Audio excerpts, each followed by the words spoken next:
think he would. I mean, a good horse is a good horse. It doesn't matter, I mean, my roping's probably changed some since I rode him or whatever, but for sure since I bought him whenever I was 19. Yeah. But, no, he would be, I'm sure he would be awesome to have. I would love to have him right now.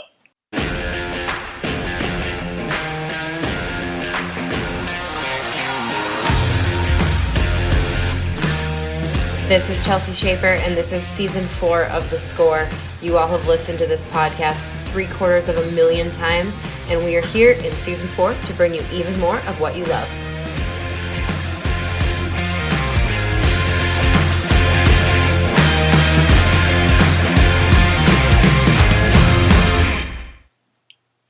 We have Paul Eaves on The Score today. Paul is a 2-time and reigning PRCA World Champion Heeler, and he's never been on this show, except for during our NFR Special Edition and after his go-round wins and world titles. I talked to him from the U.S. finals, so you might hear some horses clicking and clanging around in the background and some stall doors banging, but that's okay. In the span of my career, first at Spin to Win Rodeo and then at the Team Roping Journal, Paul went from a 19-year-old kid from Missouri to a 31-year-old husband and father of 2 with 2 gold buckles to match, living in Millsap, Texas. Paul's career has been defined by great horses, and he's had some troubles in the last year or so just keeping those great horses sound. So now he's got some young horses, and I'm excited that we get to go over his process with them and his journey this past year since winning the gold buckle in Arlington, Texas. This episode today, before we get started, is brought to you by the World Champions Rodeo Alliance and Rodeo Corpus Christi. May 3rd through the 9th, 2021 at the American Bank Center in Corpus Christi. It's got $545,000 in prize money. The guys and the girls have been nominating for this event. It's the first 2021 WCRA major rodeo and the first stop in the 2021 Triple Crown of Rodeo. The Triple Crown of Rodeo event will pay out $545,000 and will be held in conjunction with the PBR event during the Buccaneer Days Festival in Corpus Christi, Texas, May 6th through the 9th, 2021 at the American Bank Center. The Triple Crown of Rodeo, which our guest today, Paul Eaves, is eligible for, is an annual bonus that will pay $1 million to any one athlete or collection of athletes who wins first place at any 3 consecutive WCRA majors. So Paul and his partner Colby Lovell, they won the Stampede at the E previously last year, so they're eligible for this $1 million bonus. They nominated so that they are eligible to rope. You've got to nominate now at WCRArodeo.com. You can register, sign in, and then you can nominate any event you go to. So if you're listening to this and you're at the U.S. finals right now that's going on, you can be nominating any roping there and getting points to be on the leaderboard. The next stop after Corpus Christi will be the Days of 47 rodeo in July. That Days of 47, you can start nominating now. Get ready to compete. Lots of teams have won from all kinds of different variations. Young kids have won the Days of 47 and won $50,000. Legends like Ty Blassingame and Kyle Lockett have won the Days of 47 and put a whole ton of money in their pockets. So don't forget, WCRArodeo.com. You can find their whole schedule. You can find their leaderboards. And don't forget about the Women's Rodeo World Championships. You can already be nominating for that now. That will come in November. That will be in Las Vegas, and it's going to pay $750,000 to the women of the sport of rodeo from breakaway ropers, headers, heelers, and barrel racers. Hello. Did you send it to me? No, they're about to send it to me. Hello. Hey, what are you doing? Oh, just watching this roping. Oh, what are they on? The 14. I got you. Did you have runs in it? Yeah, I had one. It didn't go well? I didn't do no good, no. I gotcha. What did you do in the Open? I won 4th. Oh, good. Well, that was good. Won a little bit. So tell me what's your winter been like so far, Paul? How's it been? We haven't done much good, really. Mm-hmm. We've probably been to 6 rodeos, maybe. Mm-hmm. And Colby's roped really good for me. I've messed up a few times, or I messed up some pretty good ones, but we haven't been to that many. We went to the circuit finals, Odessa, San Antonio, a couple circuit rodeos. So we ain't been to that much, but we're trying to get some steam, some steam going here and start doing some good. How's your horse situation? I know it was like very. I mean, you made that mare work for the finals, and she was great, but, like, it wasn't like you felt like you had your best horse of all time. Well, she did really good, and she stepped up a lot there at right before then for the Capitalist Open that me and Colby won. And that's kind of when I started getting with her pretty good. And anyway, and right after the finals, she got hurt. Oh, I didn't know that. Yep, so I haven't rode her since then. And then, so I got, anyway, so the last year has been when, like, Wapo got hurt. And, about this time last year, I rode more. Usually I've always kind of had a horse or two that I've liked pretty good, and I've stayed with them. And then I've rode more horses the last year competing, like as my good horse than I ever have. So that's been a little bit different. I'm trying to, but I got two that I really like right now, and they're doing good. And, so. What are those two? Tell me about them. They are a 6-year-old and a 7-year-old. I got them both from Colby, actually. He loves to talk about his heel horse training. 7-year-old when he was 4 or 5, maybe. I rode him at the American and stuff this winter, and then the 6-year-old I got from him back about a year ago. And that's the one I rode. And I just started. She actually had colic surgery back around the finals last year. Of course. And so I placed on her at the maturity last fall, and that's when I just started taking her, hauling her and taking her places. And then that happened. So then she was out for 3 or 4 months. And so then I just got her back, and I rode her at the first place I took her, I guess, was Lufkin last week. And we won 3rd there, and then won a little bit at the Cincy. And then I rode her yesterday at the U.S. Open. And she's doing really good. I got high hopes for both of them. Oh, good. Is Cadillac still alive?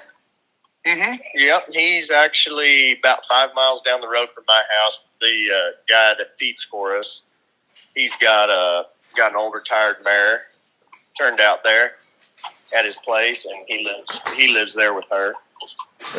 He's so dang mean, and we got too many horses there at the house. Can't have nothing next to him, with him, hardly. So he just beats himself up. Really? How old is he? He's 22 this year. I gotcha. And so anyway, he lives there, and it's good. But he looks good. I drive by him every other day, and he looks great. Sound looks awesome. Can your kids ride him, or is he not kid friendly? He's not a kid's kind of horse. Yeah. I would love for him to be able to ride him. They ride Wapo now, and so anyway, yeah, he's not a kid's horse. I gotcha. He was always so cool. I'm glad he's still alive. I wasn't sure how old he was at this point. Yeah, I quit riding him when he was he was probably 17 or 18 when I quit riding him. So is he sound-ish right now? Like, does he get around pretty good in the pasture and everything? Yeah, he gets around really good. He's actually super sound, other than whenever I bought him back, I don't know, however long ago, he had a spur in his stifle. And I knew about it, and then that just finally got to bother him enough. And I could have kept riding him. I felt bad for him. And so I just quit riding him. But, yeah, other than that, he's just sound that you want one. Yeah. And I wish that it wasn't something we could take out, I guess. I gotcha. That's a shame. I'm sure it would be. Do you think he fit your roping so well at the time that you rode him? Do you think he would still fit your roping today, or have you evolved past him? No, I think he would. I mean, a good horse is a good horse. It doesn't matter, I mean, my roping's probably changed some since I rode him or whatever. But for sure since I bought him whenever I was 19. Yeah. But, no, I'm sure he would be awesome to have. I would love to have him right now. Yeah, I bet. And you sold your Sorrel, right? That's the horse that went to Mason. Yep. I sold him back, when was that? That'd have been in 2019, maybe. Was that like a financial decision, or was that that horse was getting a little older? No, I think he was 12. It was just something, the money was good. And I had, at the time, I had Wapo. Yeah. Still, and so I thought, and I had another horse I liked pretty good, and so I thought I would do it. But yeah, no, he wasn't old. I really, really loved that horse. That horse is so awesome. That was such a cool horse, and I mean, obviously he's still winning for the buyer. So yeah. Yeah, very cool.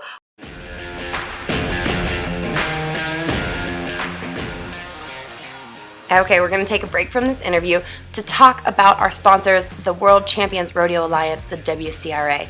Like I mentioned before at the beginning of the episode, Paul Eaves is eligible for the Triple Crown of Rodeo, $1 million bonus that is paid out to anybody who wins 3 consecutive major events. So that means they've already won the Stampede at the E, Colby and Paul. So now they're eligible to win at Corpus Christi, and if they nominate, they will be eligible to get into the Days of 47, and that's in July in Utah. So those guys can get in. If they win 3 in a row, they win $1 million bonus. So thank you to the WCRA for giving rodeo athletes so many different opportunities to win. Ladies, if you're listening to this, if you're at the U.S. finals, if you're at any sort of jackpot, any breakaway jackpot, any T-Roping jackpot, you can nominate to get into the Women's Rodeo World Championships. That is held in November 1st through the 6th in Las Vegas at the South Point Arena. Well, what else is on your plans for the year, Paul? Like, do you have any, you guys didn't go to California, did you? No, we didn't. We'll just go around here for the next little while. I mean, till Reno, I guess. There's quite a few circuit rodeos and stuff, ropings and stuff for us to go to. And then head out and go over the summer. Yeah. Now, Corpus Christi is next week, right? You're going to Corpus Christi, and you're in for the $1 million, the Triple Crown. Right. So you won the Stampede at the E, so now you have to win 2 more majors this year, right? Yep. Is that front of mind, or is that just a bonus? Is that something that you're going to be thinking about going into next week? No. I mean, it wouldn't matter if that was, the last one I had to win for that. It doesn't matter, I mean, just do the best you can do, and that stuff's pretty irrelevant as far as my job or what I need to do to get that done. Mm-hmm. I gotcha. How much have you been roping lately? Have you been just hard at it in the practice pen, or easing up a little bit? No, we've been roping a lot. I mean, we rope. We don't ever. It doesn't seem like anyway. We're always roping and stuff, and so. But yeah, no, we've been really, really busy. Been roping a lot. We got it. Has your horse situation been part of the problem this year? You said you haven't had a great winter. Has that been, or have you just been not happy with something in your roping, or has it just been bad luck? No, I mean, I think it always is. If you're switching horses and stuff, I mean, I think that plays a small role probably in how a person does. Mm-hmm. I mean, there's a reason why, a person gets a good horse, they keep it usually because you've got a lot of confidence in it. And if you don't have confidence in something, it makes it a little harder. But I think, but I'm not blaming it on that because I think it's just a poor job on my, on my end. That's not, person would like to find an excuse and whatever, but I try not to do that anyway. Sure. Absolutely. I was kind of wondering, is there something in your roping right now that you're really focusing on? Any element that you're kind of kicking your own butt about in the practice pen? No, not really. I mean, no, not like I'm trying to do anything different or just trying to keep my basically for me at this point it's keeping your horse working really good and then keeping everything managed, all the parts of your roping and stuff that you need to keep good, keeping it good. And I just feel like I had done a very good job of doing that here the last little bit. So I gotcha. Now tell me, you've got 2 world titles. I remember Clay Tryon told me a long time ago, and he's told me it multiple times, that anybody can win the world once. That winning it twice is what makes somebody really great. Do you feel, now that you've got 2, do you feel as if you've proven yourself? Do you have any more big long-term goals, or are you just making a living to rope and trying to win a world title every year, but pretty satisfied with what you've done in your career? Where do you stand on that? I mean, I'm so grateful for being able to win it twice, and I agree with him to a point. As far as it's stuff's got to go your way, but it's not an accident if you've done it a couple times. And but no, I'm not satisfied with where I'm at or what I've done, or I mean, to me, if you are and you're just cruising through, you're not going to be doing very good. Yeah. And so there's stuff, stuff still I'd like to win as far as rodeos and it's not really for me. It's not doing, not necessarily like I've won a lot of big rodeos and ropings and stuff, but is to be able to rope at my very best and to win at the big places and make a living is kind of where that's my biggest deal. Yeah, for sure. Do the kids kind of get it yet, what you do? Like, for a living, does Lo understand that, or are you just dad? Like, I feel like some guys' kids really get into it, and others are just... I mean, she does. Jack doesn't really yet. Sure. But yeah, she knows pretty good, but just like any kid, it's not like it really matters to her as far as what I've done or, and if I mess up somewhere, she tells me I didn't rope 2 feet or whatever, but it's not like she's just happy. She's just happy that I'm there and, it's all good. When she starts to get a little bit older, are you going to want to slow down at all and do the softball or the t-ball or whatever, the soccer, or are you going to stay hooked for a while? Yeah, for sure. I think it's, I'm going to do it as long as I feel like that's what I need to be doing. But,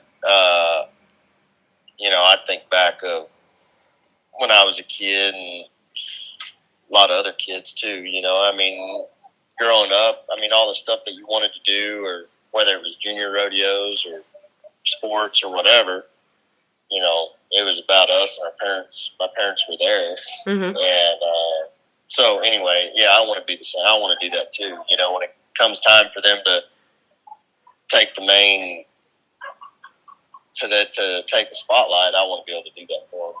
Yeah, absolutely. I get it. Now, do you have a bunch of colts in the barn? You said, your 2 good ones are young, but are you riding a bunch of young horses to get ready for the futurity? What do you have going in the barn? I do. I got not a bunch. I got 3 right now of my own for the futurity that I like quite a bit. The one is that one I've been rode yesterday at the U.S. Open and stuff. So I'll have her and 2 others right now. And then I got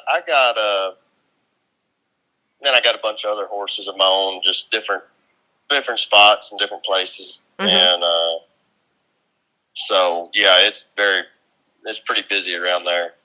Now, you said your 2 good ones came from Colby right now. Have you been getting prospects from all kinds of different parts of the world, or like where are you finding your prospects right now? Yeah, a little bit of everywhere. I mean, I guess just wherever I see talent, wherever that is. I mean, if it's, I bought one the other day out of New Mexico, and so, like off of Facebook, I don't really have a spot, I guess. Yeah. But have you bought them off of Facebook, or do you buy them like through people that you know? Through people most of the time. I haven't bought many out off of Facebook. I have bought some, and I see some sometimes, but I guess I've gotten pickier, and so I guess I don't buy that many. I see a lot. Yeah. But if I want to put the time in and do it, I want to like there's a lot there. Yeah, absolutely. Now, tell me about your business situation. You have somebody that you've got hired that runs your social media and stuff. Do you have somebody that helps you with your sponsors, and how important was that for you?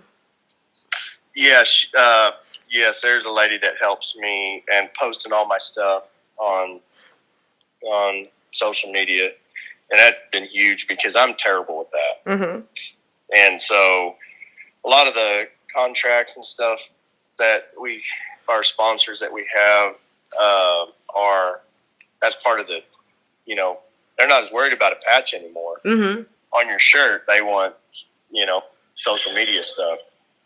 And so anyway, that I didn't feel like I was doing a very good job staying up on all that. So it's been super nice, and she does a very good job with it. Yeah, and that's changed so much since you started, because like hardly anybody even had Facebook when you started rodeoing, because you're that old now, Paul. So I know that's scary. I know. I feel like Facebook was really just kicking off when you started rodeoing, so it's changed so much. Yeah, in just such a short period of time. Well, very good, sir. Well, thank you, and good luck the rest of the week at the U.S. Finals and at Corpus Christi. All right. Well, thank you, Chelsea. Thank you, Paul. Talk to you soon. Okay. Bye-bye.